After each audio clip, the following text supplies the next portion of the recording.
அனைவருக்கும் வணக்கம். இதற்கு முந்தைய காணொளியில் அக்டோபர் மாதம் 5ஆம் தேதி மாநில அளவில் நடந்த போட்டித் தேர்வுக்கான விடைகளில் கூட்டுறவு தொடர்பான வினாக்களுக்கான விடைகளை நாம் பார்த்து வந்தோம். 74வது வினா வரை, அதாவது சி சீரியஸ் கொஸ்டின் 74வது வினா வரை விடைகளை நாம் பரிசீலித்தோம்.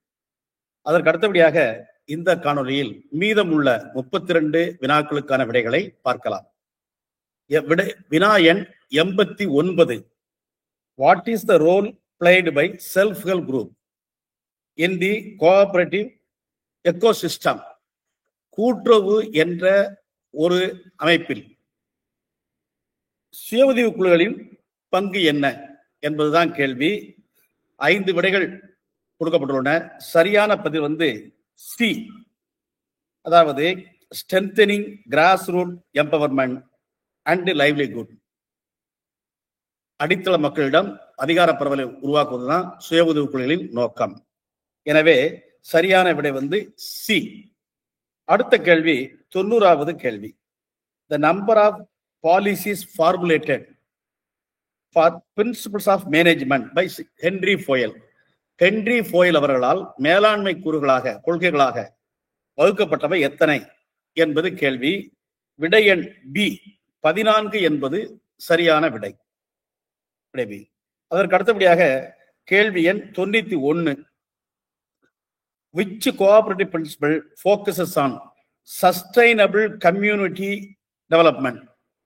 அதாவது நிலையான சமூக மேம்பாட்டிற்கு உள்ள கூட்டுறவு கொள்கை எது? கூட்டுறவு கொள்கைகள் 7 என்று தெரியும். அதில் நிலையான சமூக முன்னேற்றத்துக்கான கொள்கை எது என்று கேட்கிறார்கள். இதற்குரிய விடை பி, கன்சர்ன் ஃபார் கம்யூனிட்டி, சமூகத்தின் மீதான அக்கறை. அந்த கேள்வியிலேயே கம்யூனிட்டி என்ற வார்த்தை வேறு இருக்கிறது. அது ஒரு குழு, நாம் புரிந்து கொள்வதற்காக. எனவே கேள்வி எண் 91க்கான விடை பி, கன்சர்ன் ஃபார் கம்யூனிட்டி. அதற்கடுத்து 92வது கேள்வி. when was the National Cooperative Union of India registered? தேசிய கூட்டுறவு ஒன்றியம் என்று பதிவு செய்யப்பட்டது என்பது கேள்வி. உண்மையில் தேசிய கூட்டுறவு ஒன்றியம் பதிவு செய்யப்பட்டது வேற ஆண்டு, 1929, 63. அதாவது இந்த கேள்வியில 1904, 24, 14, 34 என்று பல விடைகள் கொடுக்கப்பட்டுள்ளன. இவை அனைத்துமே தவறான விடைகள்.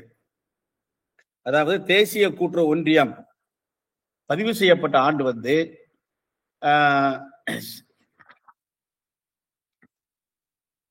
நம்முடைய பிரகாரம் 92க்கு சரியான விடை 1929 என்பதுதான் சரியான விடை. ஆனால் அந்த விடை கொடுக்கப்படவில்லை. எனவே நாம் இதற்கு பதில் எழுதும்போது விடை தெரியவில்லை என்பதுதான் சரியான பதிலாக அளிக்க முடியும். அதற்கு அடுத்தபடியாக 93வது கேள்வி. who is eligible to benefit under the TAPSEDCO loan?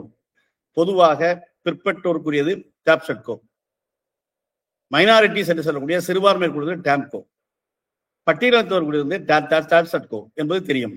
இந்த கேள்வி TAPSEDCO கடன் பெற யார் தகுதியானவர்கள் என்றால் பிற்படுத்தப்பட்டோர். விடை டி என்பது சரியான விடை. 93வது கேள்விக்கு டி என பதிலளிக்கலாம். அதுக்கு அடுத்த கேள்வி 94வது கேள்வி. which of the following is not related to banking function? வங்கியோடு தொடர்புடையாதது எது? தொடர்பில்லாத பணி எதுங்க? வங்கி பணி சம்பந்தமாக மற்றெல்லாம் கொடுத்துருக்காங்க. இது எதிர்மறை கேள்வி. எது தொடர்பு இல்லாதது என்று கேட்கிறார்கள். விடை எண் சி, அதாவது தனிநபர்கள் மற்றும் சிறுவனங்களின் கைகளில் நிதி அதிகாரங்கள் குவிக்குவதை தவிர்ப்பது. அது அவருடைய வேலை இல்லை. பணத்தை வாங்காங்க, கொடுக்குவாங்க, பணத்தை மேனேஜ் பண்ணுவாங்க. வங்கி பணி என்றால் ஒன்று ஞாபகம் கொள்ளணும்.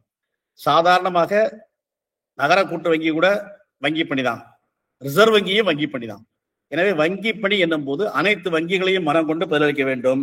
இதுக்கு சரியான விடை 137வது கேள்விக்கு 94வது கேள்விக்கான விடை to avoid focus of financial powers in the hands of விடை எண் C.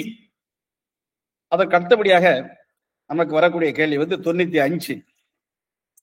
A statement showing the position of assets and liabilities on a specific date. ஒரு குறித்த நாளில் ஒரு சொத்து மற்றும் பொறுப்புகளை காணக்கூடிய பட்டியல் எதுன்னு கேட்டீங்கன்னா பேலன்ஸ் ஷீட். அதை இருப்பு நிலை குறிப்பு என்று சொல்கிறார்கள், ஐந்தொகை என்று சொல்கிறார்கள். இந்த பொறுத்தவரையில் balance sheet answer C is the right answer for question number 95. அதுக்கு அடுத்தபடி 96வது கேள்வி. The discount allowed to debtors is recorded என்பது கேள்வி. கடனாளிக்கு, நம்மிடம் கடன் பெற்றவர்களுக்கு நாம் தள்ளுபடி அறிவிக்கிறோம். Discount allowed to debtors is recorded எவ்வாறு பதிவு செய்யப்படுகிறது என்பது கேள்வி. டிஸ்கவுண்ட் என்றால் அது ட்ரேட் டிஸ்கவுண்டா இருக்கலாம் அல்லது கேஷ் டிஸ்கவுண்டா இருக்கலாம். ட்ரேட் டிஸ்கவுண்ட் என்பது வணிகத்தை பெருக்குவதற்கு உள்ளது. கேஷ் டிஸ்கவுண்ட் என்பது வராக்கடனை வசூல் செய்வதற்காக கொடுக்கக்கூடியது. அதாவது ஒருத்தர் நமக்கு 1 லட்சம் ரூபாய் வர வேண்டியிருக்கு, பணத்தை கொடுக்கல, 10,000 கழிச்சுக்கோப்பா, 90,000 கொடுப்பா, எனக்கு 90,000 தேரட்டும் என்று சொன்னால் அவ்வாறு தள்ளுபடி செய்யக்கூடிய 10,000 ரூபாய் வந்து கேஷ் டிஸ்கவுண்ட். இது நம்மை பொறுத்தவரை நட்ட கணக்கு. எனவே இது எங்க பெறும்னா விடையன் வந்து B on debit side of cash book in discount column. டெபிட்னா நட்டம், but debit loss and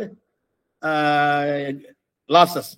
so அதனால ரொக்க புத்தகத்தில் பற்று பக்கத்தில் தள்ளுபடி கணக்கில் இதை பதிவு செய்யப்படும் என்பதுதான் கேள்வி எண் 96க்கான விடை. அதற்கு அடுத்தபடியாக வரக்கூடிய கேள்வி வந்து 114. 114வது கேள்வி வந்து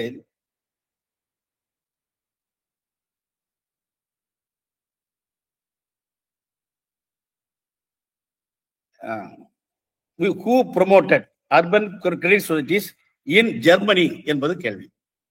ஜெர்மனி என்றாலே கடன் கூட்டுறவு சங்கம். அதுல ரைபீசன் வந்து கிராமியத்துக்கு, சூல்ஸ் என்பவர் வந்து நகரங்களுக்கு.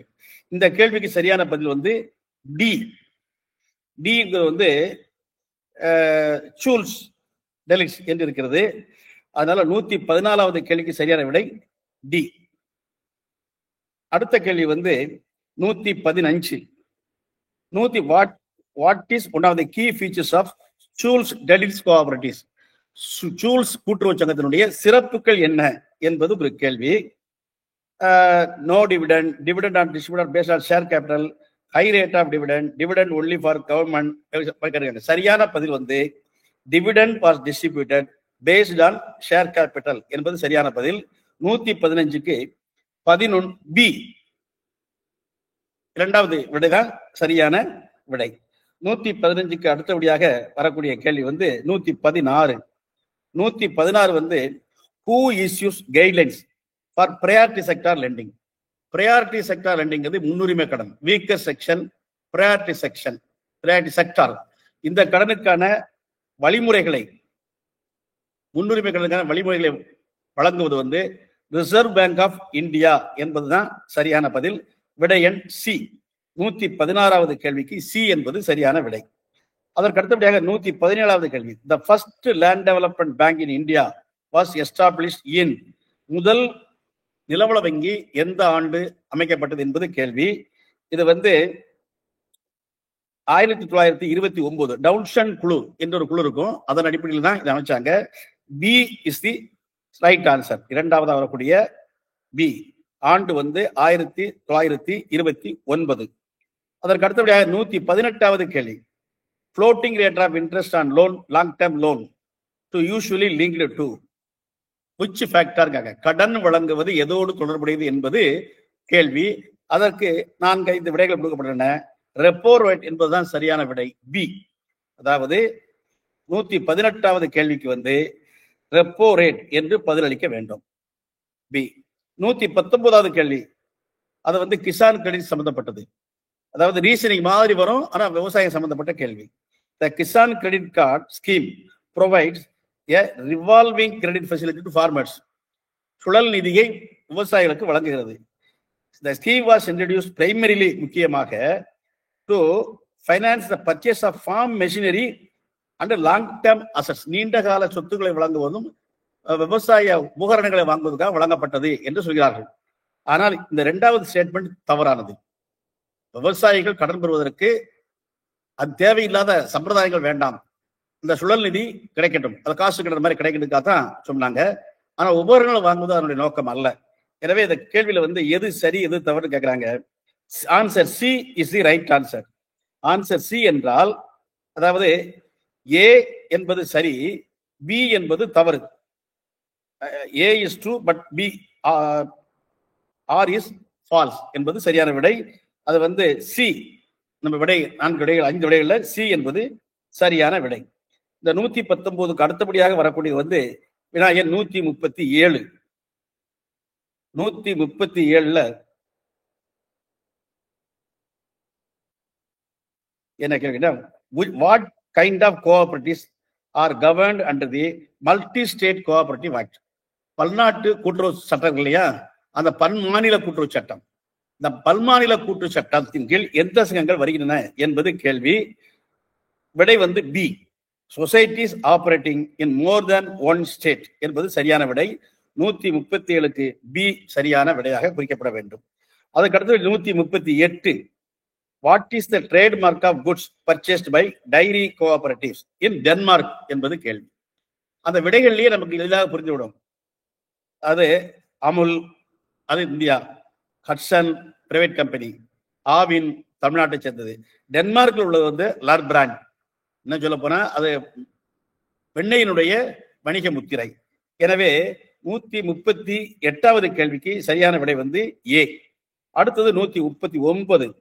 130 வந்து which of the following statement regarding the time of initiating action under section 90? சட்டம் சம்பந்தமான ஒரு கேள்வி. சட்டப்பிரிவு 90 கீழ் கீழ்கண்டவற்றில் எது சரியானது என்று கேட்கிறாங்க. முதல்ல வந்து within 6 years from the date of dispute. அடுத்தது in case of an election within a period of 2 months. அடுத்தது within a period of 3 years, 3 ஆண்டுகளுக்குள். Even after the expired of period, for sufficient reason, registrar satisfied, அதை அனுமதிக்கலாம் என்பது போன்ற வினாக்கள் இருக்கு. அதுக்கடுத்து அனைத்தும் சரி என்று ஒரு பதில் இருக்குது. இப்போ அனைத்தும் சரி, ஆல் ஆர் கரெக்ட் என்பதுதான் சரியான பதில். ஏனென்று கேட்டால் நம்முடைய செக்ஷன் 90 அதுல ஒரு பிரிவு என்ன சொல்றீங்கன்னா, காலவரம்பு சட்டம் limitations act 1963 will apply to disputes. 1963ஆம் ஆண்டு காலவரம்பு சட்டம் பொருந்தும்னு சொல்றாங்க. காலவரம்பு சட்டப்படி 3 ஆண்டுகளுக்குள் தாவா தாக்கல் செய்யப்பட வேண்டும். எனவே 3 ஆண்டு என்பது சரிதான். ஆனா ஒரு செயலாட்சியை நியமிக்கப்பட்டால் 6 ஆண்டுகள் வரை தாக்கல் செய்யலாம் என்று அதனுடைய விதிவிலக்கு இருக்கிறது. அப்ப 6 ஆண்டு என்பதும் சரிதான். தேர்தல் வழக்குகள் 2 மாதங்களுக்குள் தாக்கல் செய்ய வேண்டும் என்பது விதி, அதுவும் சரிதான். ஆனா கடைசியா ஒரு அந்த சப்செக்ஷன் பி அது என்ன சொல்ல கேட்டீங்கன்னா, தாமதமாக சமர்ப்பித்தாலும் கூட பதிவாளர் தகுந்த காரணம் இருந்தால் அதை ஏற்றுக்கொள்ளலாம் என்று இருப்பது என்று இருக்குது. எனவே அனைத்து பதில்களுமே சரியானவை என்பதுதான் இந்த கேள்விக்கு சரியான பதிலாக இருக்க முடியும். விடை எண் 139க்கு வந்து, அதாவது ஆல் ஆர் கரெக்ட், ஏ என்பதுதான் சரியான விடை. அதற்கு அடுத்த கேள்வி வந்து 140. 140வது கேள்வி வந்து, to get a personal loan, an individual must have a minimum CIBIL rate of 720 and a monthly take home salary. ஒரு கடன் வாங்குறாங்கன்னா ரீபேயிங் கெப்பாசிட்டி பார்ப்பாங்க. ரீபேயிங் கெப்பாசிட்டி போது சாதாரணமாக வந்து ஒரு 50 விழுக்காடு வரைக்கும் கடன் செலுத்தலாம். 50 விழுக்காடு வரைக்கும் கேரி ஹோம் சேலரி வீட்டுக்கு கொண்டு போகணும். அப்படி போனா தான் அவர் கடனை அடைக்க முடியும் என்று பேரு. ஆனால் இதுக்கு விதிவிலக்கு இருக்கு. இப்ப கூட்டுறவு சங்கங்களில் கடன் விற்பனை, கூட்டுறவு கடன் போன்றவை இருந்தால் 25% கேரி ஹோம் சேலரி இருந்தாலே போதுமானது. வீடு கொண்டு செல்லாம் 25 தான் போதும் சொல்லுவாங்க. எனவே 140வது கேள்விக்கு சரியான விடை வந்து பி, 25%. அதுக்கு அடுத்தபடி 141வது கேள்வி, NABARD was started in which year? இது மிக எல்லாருக்கும் தெரிஞ்ச கேள்வி. 1982ஆம் ஆண்டு ஆரம்பிக்கப்படுது. D is the right answer. 131. அதுக்கடுத்து 1982 டி. 142வது கேள்வி, what is the primary function of CVPS அப்படின்னு கிடைக்குது. அதாவது 142வது கேள்வி, சிவிபிஎஸ் என்றால் என்ன என்று நமக்கு முதல்ல தெரியணும். சிவிபிஎஸ் என்பது currency verification and processing system. அவங்களுடைய பணி என்ன அப்படின்னா, to examine authentic count, short and share unfit notes. இதுதான் அவருடைய பணி. எனவே 142வது கேள்விக்கான விடை வந்து பி. 143வது கேள்வி, entrance fees received are generally treated as என்று கேட்கிறார்கள். நுழைவு கட்டணம் பொதுவாக எவ்வாறு வகைப்படுத்தப்படுகிறது என்பது கேள்வி. நம்ம பொறுத்தமட்டில் ரெவன்யூ ரெசிப்ட், வருமானம் தான். எல்லா இடங்களையுமே ரெவன்யூ ரெசிப்ட்னா வருவாய், வரி வருவாய் மாதிரி. நமக்கு என்ட்ரன்ஸ் ஷேர் கேபிட்டல் என்பது பங்கு தொகை, என்ட்ரன்ஸ் ஃபீஸ் என்பது ஒரு வருமானம். விடை எண் ஏ, ரெவன்யூ ரெசிப்ட் இஸ் சரியான பதில். 143 அடுத்தபடியாக 159வது கேள்வி. 159வது கேள்வி வந்து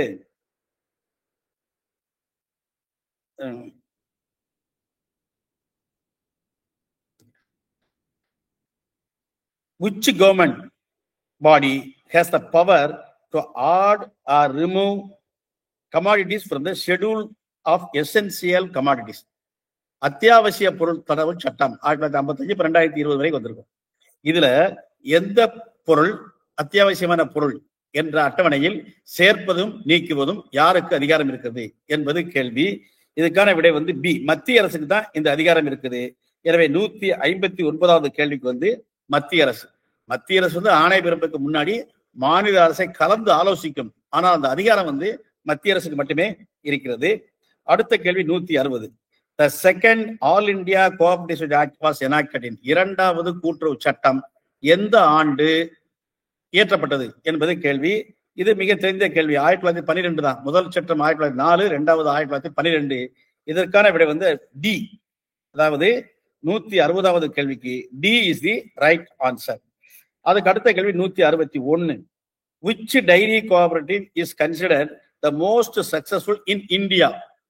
இந்தியாவில் மிகச்சிறந்த பால் கூட்டுச்சங்கம் எதுன்னு கேட்டா நமக்கு எல்லாருக்கும் தெரிஞ்ச கேள்வி. மாஸ் ப்ரொடக்ஷன் பை மாசஸ் அப்படின்னு சொல்லுவாங்க. அதனால அது வந்து அமுல். இந்த கேள்விக்கு பொறுத்த மட்டும் 161வது கேள்வி வந்து அமுல். ஏ இல்ல பி என்பது சரியான விடை. அதுக்கு அடுத்த கேள்வி வந்து 162. 162 வந்து loans are provided to small traders up to maximum of என்று கேட்கிறாங்க.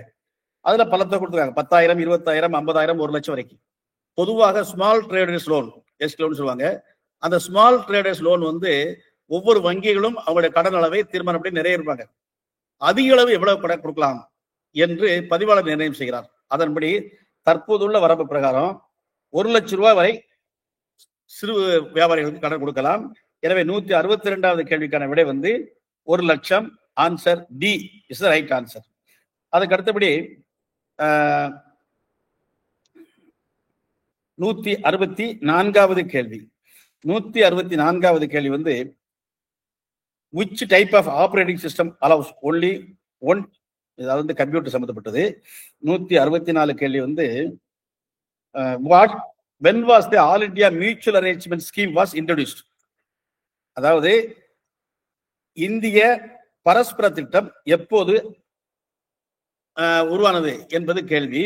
இந்த கேள்வி வந்து இந்த ஸ்கீம் பிரகாரம் தான் நம்ம வந்து 1965ஆம் ஆண்டு துவங்கப்பட்டது. விடை வந்து சி. இந்த all India mutual arrangement scheme மூலமா தான் நம்ம நெட் பேங்கிங் எல்லாம் பயன்படுத்தி கொண்டிருக்கிறோம்.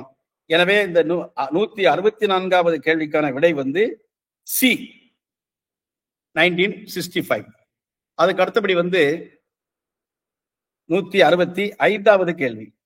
In Tamil Nadu, which urban bank transferred into the State Cooperative Bank 1912? அதாவது நம்ம எல்லாருக்கும் தெரிஞ்ச கேள்விதான். இதுல நிறைய படிகள் சொல்லியிருக்காங்க. பிக் காஞ்சிபுரம், இன்னைக்கு அது பெரிய காஞ்சிபுரம் வங்கி தான். சார்ஜ் டவுன், இன்னைக்கும் சார்ஜ் டவுன் தான். புரசவாக்கம், இன்னைக்கும் சார்ஜ் டவுன் தான். ஆக மாநில வங்கியாக மாற்றியது வந்து சென்னை சென்ட்ரல் அர்பன் பேங்க் என்பதுதான் மாநில வங்கியாக மாறி இருக்கிறது. 165வது கேள்விக்கு விடை வந்து சி என்பது சரியான விடை. அடுத்த கேள்வி வந்து 166. What is the accounting rule for real account when asset comes in அப்படின்னு சொல்றாங்க. நமக்கு தெரியும் உள் ஒருவன பற்று, டெபிட் வாட் கம்ஸ் இன் அப்படின்னு சொல்லுவாங்க. ஒரு சொத்து வரும்போது ரியல் அக்கௌண்ட் என்பது சொத்து கணக்கு, அந்த பொறுப்பு கணக்கு. உள்வருவன பற்றுக்கும் போத B is the right answer. 166வது கேள்விக்கு டெபிட் தி அக்கவுண்ட் என்பது சரியான பதில். அதுக்கு அடுத்தபடி 167வது கேள்வி, cooperative credit societies allocate -% of their net profit to price fluctuation fund. Price ஃபிளக்சுவேஷன்னா விலை ஏற்றத்தாழ்வு நிதி, விலை உயர்வு ஏற்படும். இது விற்பனை கூட்டுறவுச்சங்கங்கள் பராமரிக்கின்றன, கடன் கூட்டுறவுச்சங்கங்கள் பராமரிப்பது இல்லை. இந்த கேள்வி கோஆபரேட்டிவ் கிரெடிட் சொசைட்டிஸ் அலோகேட் அப்படிங்காங்க. கடன் கூட்டுறவுச்சங்கங்கள் எதையும் வாங்குறதும் இல்லை, விற்கிறதும் இல்லை. எனவே பிரைஸ் பிளக்சுவேஷன் என்ற கேள்வி எழவில்லை. எனவே சதவீதம் கிடையாது. விடை தெரியவில்லை என்பதுதான் இதற்குரிய சரியான விடையாக இருக்க முடியும். அதுக்கு அடுத்த கேள்வி 168. வாட் இஸ் கூப்பா ஆ அப்படின்னு கேட்கிறாங்க. கூப்பா ஆ என்பது ஆங்கில வார்த்தை அல்ல. தமிழ்ல கூப்பா ஏ என்பதுனா குறிப்பு பதிவேட்டு எண். தமிழ்ல படிச்சீங்கன்னா அதுக்கு புரியும். B is the right answer. B is the right answer. அப்ப 164வது கேள்விக்கு குறிப்பேட்டு பக்க எண். அதுக்கு அடுத்தபடி 171வது கேள்வி.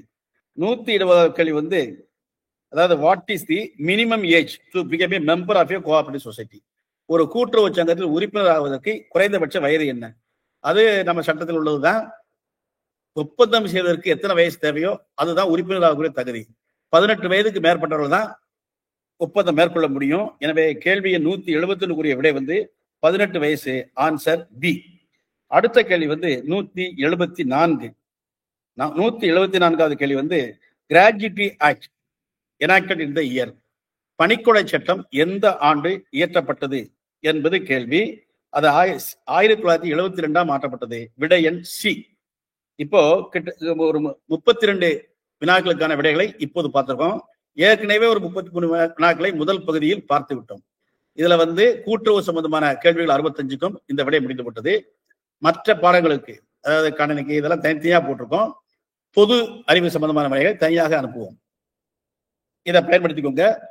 இது ஒரு மாதிரிக்கு தான். இதே போல நீங்க இது எதற்காக இந்த காணொலி என்று கேட்டால், நீங்கள் ஏற்கனவே எழுதியிருந்தால் அது சரியான விடைதானா என்பதை தெரிந்து கொள்ளவும், அடுத்து வரக்கூடிய டிஆர்பி மாவட்ட அளவிலான தேர்வுக்கு உங்களை தயார் செய்து கொள்ளவும் இந்த விடைகள் உதவியாக இருக்கும். மீண்டும் சந்திப்போம். நன்றி.